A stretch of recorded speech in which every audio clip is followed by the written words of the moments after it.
The scene shifted to a sweltering hot Kansas City for Canada's second group stage match in Copa America. A feisty affair against Peru that saw great saves, a red card, and history for Canada as they won the game 1-0. Let's break it all down on Vamos, presented by Degree right here on One Soccer.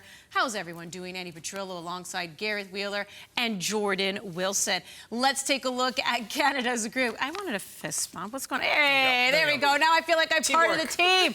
Canada right now sitting on a loss and a win in their group. As we take a look, Argentina, of course, leading the way, victorious against Chile. And in the first match between Chile and Peru, they played to a draw. So things looking pretty good for Canada heading into that final game against Chile. But I don't want to look ahead. I want to look back, and I want to dissect this game. And I guess first things first. You know, how big is this, Jordan, that they get their first goal in Copa America and their first win at a major international tournament? Well, it's 24 years big. Y2K. That was the last time they beat a South American team. That's how big it was. Against Colombia, the 2-0. I did my little research. Look, this is a huge moment because they got the win. Was it a great game, Gareth Wheeler? Absolutely not. Were they loose on the ball? For sure. Were we counting maybe on one hand the shots on target? Absolutely. Was I screaming at my television last night? You better believe it. But we have to look at the positive, that they still got the 3 points. They have everything to play for against Chile. And if you're basing it off of the tournament coming into this match, I think you'd be happy if you're a Canadian fan. After the game, I felt like Johnny Drama. Victory! That's what it was about. Mass relief here. That is a fantastic finish from Jonathan David. I mean, Peru's down a man at that point, and somehow they allowed Canada, from a throw-in of their own, to go the other way in transition and score that goal. Big goal, big moment, couple nice stops by Max Crepeau. But you're right, a couple of things stood out. After the Argentina game, I think I made the comment that the team played really well, but they could have lost by more. Yeah. This game, they played poorly, and the result couldn't have been better. So all of those things can be true at the same time. I think by virtue of the way they played against France, the way they played against Argentina, the expectation, the bar is being lifted for Canada. But for me, this was just far below standard. Yes, it was hot. Games shouldn't be played at 5 p.m. Eastern time when you can play an evening game in Kansas City, Missouri. That was a struggle, we get that. The Peruvian side, although not a very good team, Andy, play a difficult style of football. And it's almost one of these things that we've seen even through recent games for this Canadian side. They'll play down to their competition. They'll play up to their competition, but they'll certainly go the other way as well. And for me, it was a poor performance. Unnecessary changes in this team. They didn't look comfortable going forward in attack. They didn't have their first shot until after 35 minutes into the game. So I came away with this thinking that, you know what, without the Peruvian self-destruction, Football America's coined it that way, I completely agree with the sending off and the petulance of their team. I'm not sure if Canada go on and win that game. I'm not sure they lose either, to be fair, but I'm not sure if they win that game. It's a very strange feeling because there's so much excitement around the win. It was so great to see Jonathan David score that goal, but you're right, we're kind of left wanting perhaps a little bit more. Yes, it was very hot. Max Crepeau, as many of you saw on the broadcast, going to the aid of the assistant referee. It was very heartbreaking to see him just not being able to handle that heat, but it was good that they were able to get him the attention that he needed. But if we're going to turn our attention to the officiating in particular, I mean, this is a game where you can make an argument that Peru should have had 2 red cards in that first half. Jordo, this is a noticeable headbutt. I don't know, like, this is not 2 players leaning in. This is one guy, and anywhere in the world, is that not a red card? How was that not even called? Like, how did VAR not even say, come check this, please? And then this on Schaffelberg, he could have broken his leg. This is where they actually did give the red card. That was in the second half. Schaffelberg lucky to be walking away with his leg still intact. But what do you just make of these types of decisions? Well, you said there could be argument for 2 reds. There should have been. I bet my bottom dollar, I bet anything I own that should be a red card. Based on the rules of the game, look, if Marco Lopez did that to me on the road, that's grounds for a roundhouse kick. Straight. You can't headbutt anyone. That is violent conduct. That should be a red. And then I'm going to go to it. I don't want to have a big discussion. I'll just say my piece. Why the heck do we have VAR, if that can't be reviewed? That is a red card, day or night, morning or evening, whatever you want to call it. That is a red card. Yeah. Plain and simple. It's violent conduct. Oftentimes when two players bring their heads together and a red card shown, sometimes I do think it's blown out of proportion. But Lopez actually skipped into it. There was a little Giddied up of a jump. and went forward. Yes, there's nothing more to add. VAR needs to make a call in a situation like that. But I will say I think that's a teachable moment for Canada. Alistair Johnston needs to stay on the ground, roll on the ground like he lost his eyeball. And the rest of the Canadian players need to get around the referee as well. Like, unfortunately, you know, whether it's Cotton Bowl or CONCACAF, you need to do that. Doesn't make it right, Andy, and I know you're trying to get that out of the game, but I said at the time, no swarm, no red. Yeah. And I think that played a role.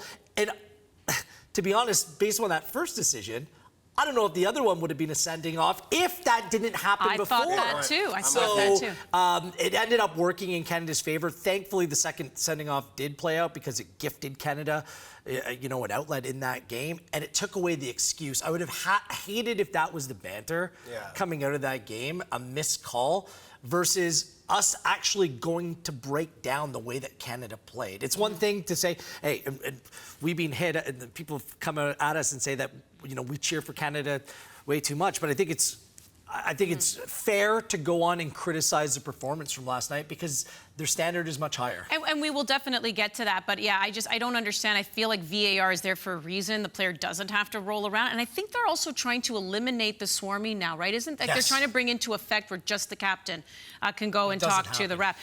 You said on yesterday's show, by the way, you're like, oh, I think Jorge Fossati, perhaps it was a little lost in translation, fighting with the fist. But based on what we saw, I'm starting to think that he wasn't. Nothing was lost in translation. But this is what he had to say after the match. I'm not challenging the red card decision. I think it was a common situation on the pitch, and our player got to the ball first. I'm not challenging the red card decision, but many others I would challenge. I was not at all pleased with Canada's holding of jerseys. I understand this is a physical game, but there are certain parts of the body that you should not touch with your shoulder, but the opponent's pushing against your rival is not right. He doesn't seem to want to let it go. I'm just going to go and say tugging on jerseys is completely different from headbutting and trying to chop a guy's leg in half. World Cup qualifying, focus on your team. Well, there you go. Hey, Canada Day just around the corner. Happy birthday to the country. And we are going to be busy right here on One Soccer. Halifax taking on Cavalry at 2:30 p.m. ET. Followed by match night. Pretty exciting stuff. When we return, we will finally get into the nitty-gritty of the game. Wheels and Jordan breakdown. Do you like the changes that Jesse Marsch made to his lineup? It was just the one, but it definitely had a trickle effect for sure. And we'll also hear from the goal scorer as Canada beat Peru in their second group stage game at Copa America 1-0.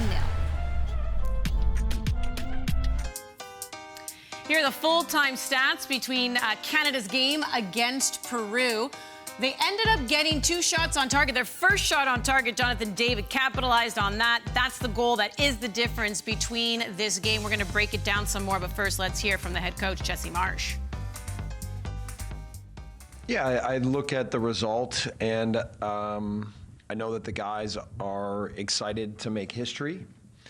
So that was a big moment. But I look at it more as the situation that the team was in. It was hot. It wasn't easy. First half, we have a good start, but then Peru started pushing us. And, you know, I said to him at halftime that, you know, we were in a difficult match, and we knew that. But the key was that so far we were bending but not breaking.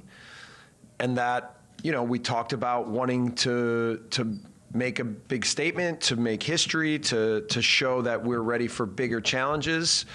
And we responded in the second half in a really good way.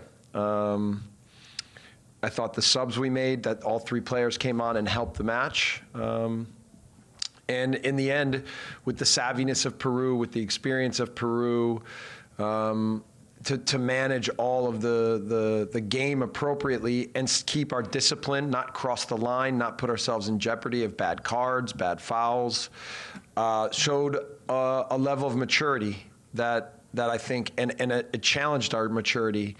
And to see them respond and succeed, I'm really pleased for them and really proud of them.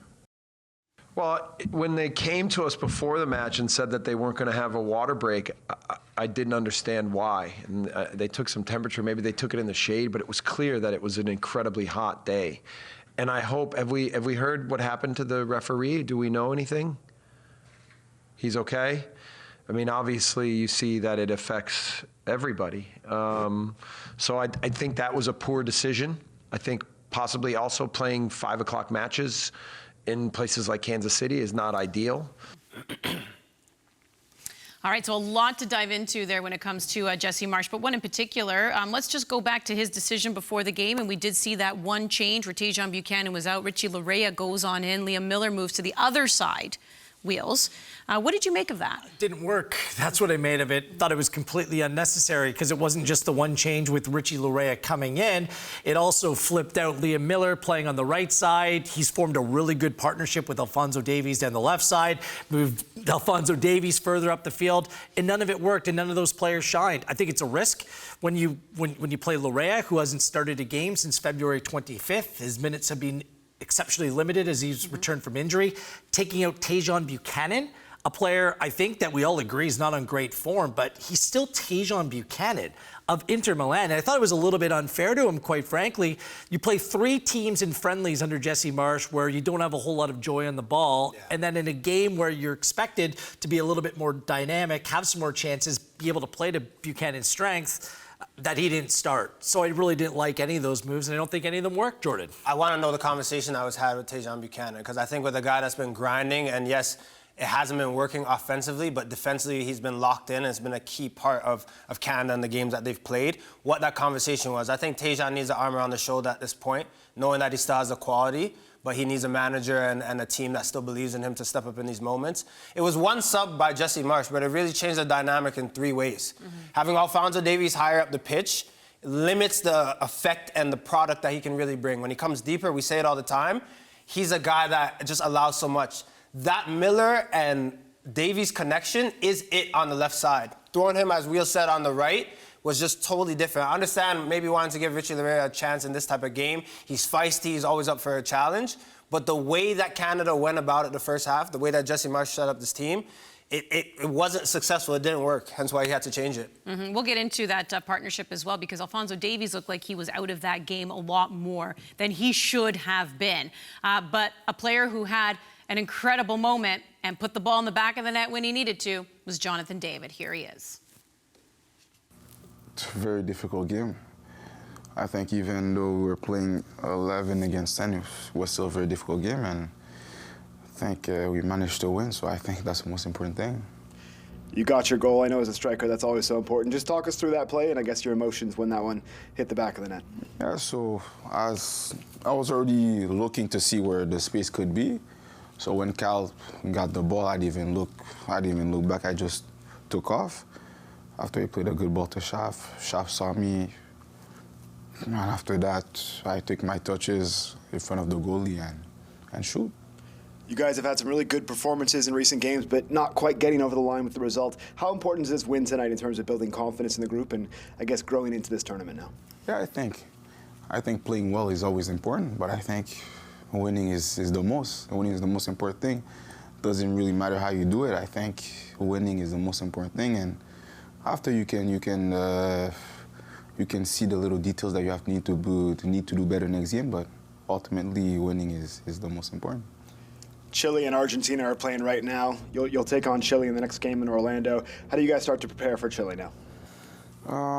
Well, probably with some video just to see what their strengths or weaknesses are and what we can exploit and what we have to watch out for.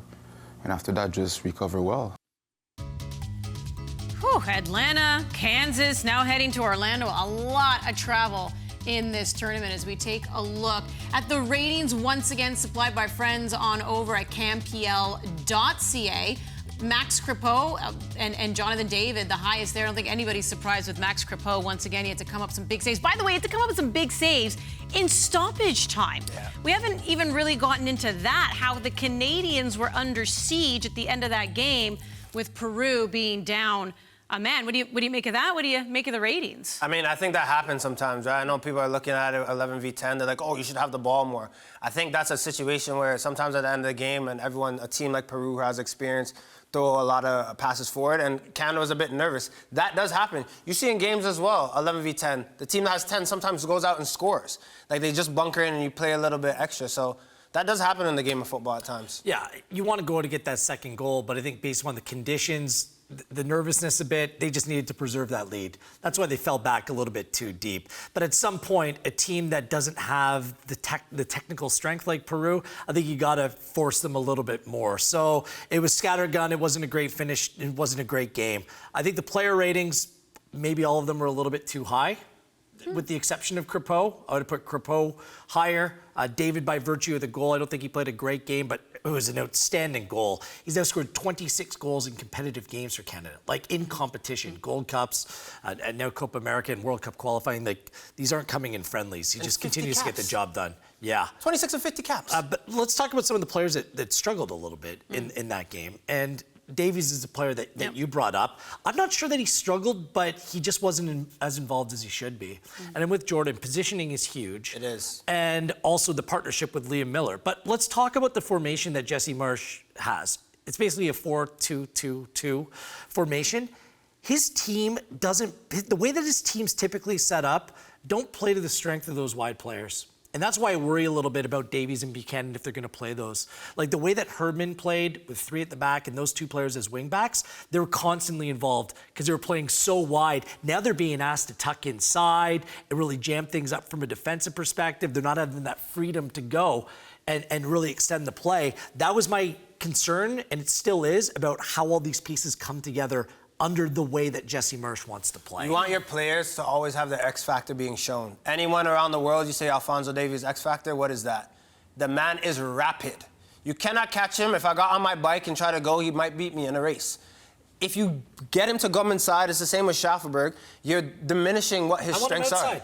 You want him on the white of the outline of the pitch. That's where you want his feet rubbing. That's what you the whole time. Same thing with Tejan. The other side. Tejan, Schaffelberg, Davies, it's all the same. They're all the same type of player. You want them beep beep running on the wing. So for me, it's a no-brainer. I think Jesse Marsch also learned from this past match.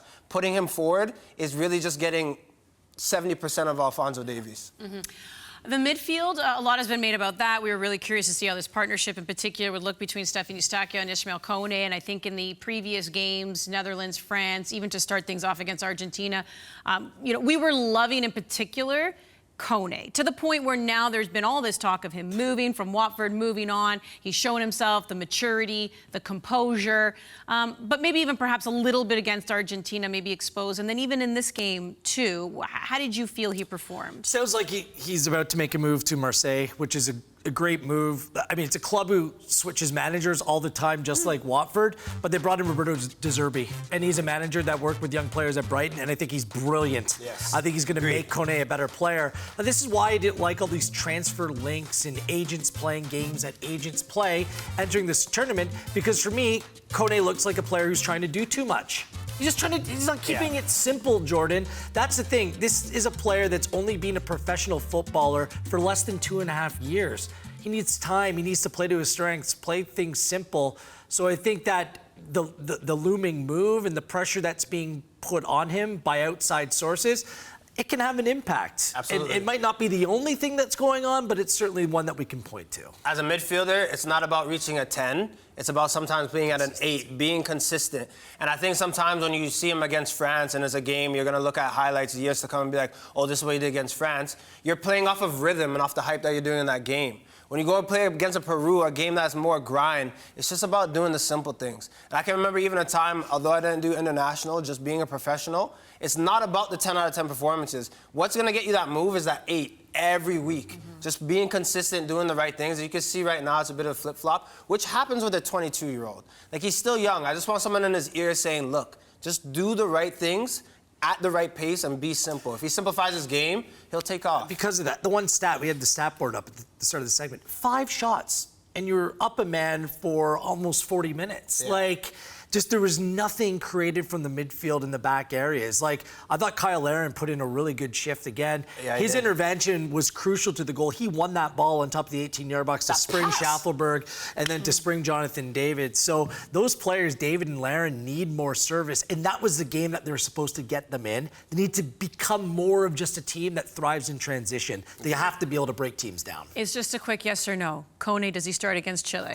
He has to. Absolutely. 1,000,000%. All right, there you go. There are your answers. Well, we've been doing it for the first 2 group stage games, and we're going to do it for the 3rd one. Remember, we have a live reaction show following Canada's matches, so be sure to join us on our YouTube channel. That'll be on Saturday following Canada versus Chile as they look to advance out of the group.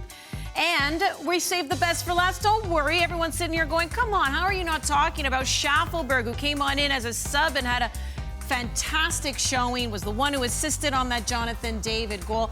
We'll talk about his performance, and I'll ask you the same question. Yes or no? Should he start against Chile?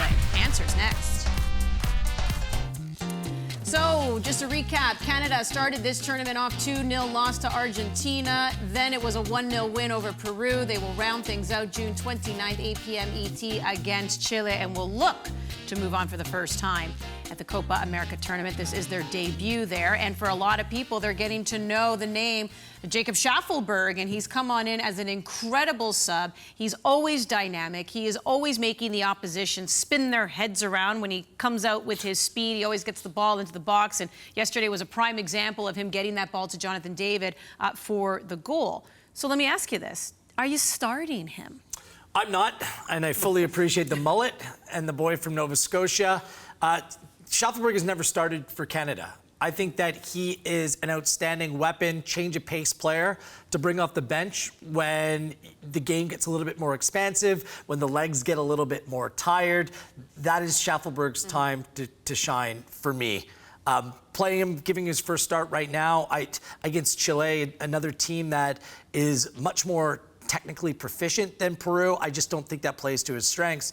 And although I think the flash and dash is appealing, and I understand the argument that a lot of our viewers will make and why Schaffelberg should start, still, some of the balls that he whipped in, he just wasn't picking the best option. I still think that that's the next element of his game, sometimes picking the pass rather than driving it across. I think it was asked Jacob Schaffelberg, he even mentioned it in the press, a weakness in his game is coming inside.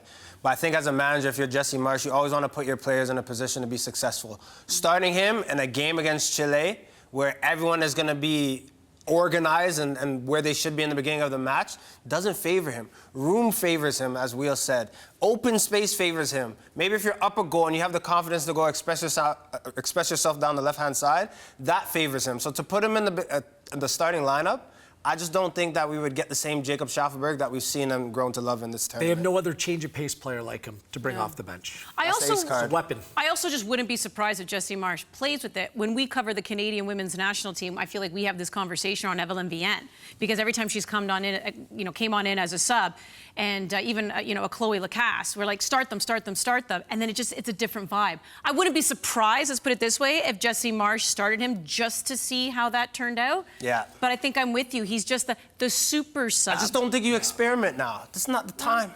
Go get it done. Yeah. Get the point, get the 3 points, get into the next round. A draw is good enough. Like, that's what you have to do. I know. So. Well, we'll see. We'll find out. We'll have our answer on Saturday. How about that? You've been watching Vamos, brought to you by Degree, right here on One Soccer. The Canadians have put themselves in a very good position in that final group stage game against Chile to advance. Cannot wait to see what they will do. Max Crepeau has definitely been a hero for this team so far. Thanks for watching, everyone. We'll see you next time.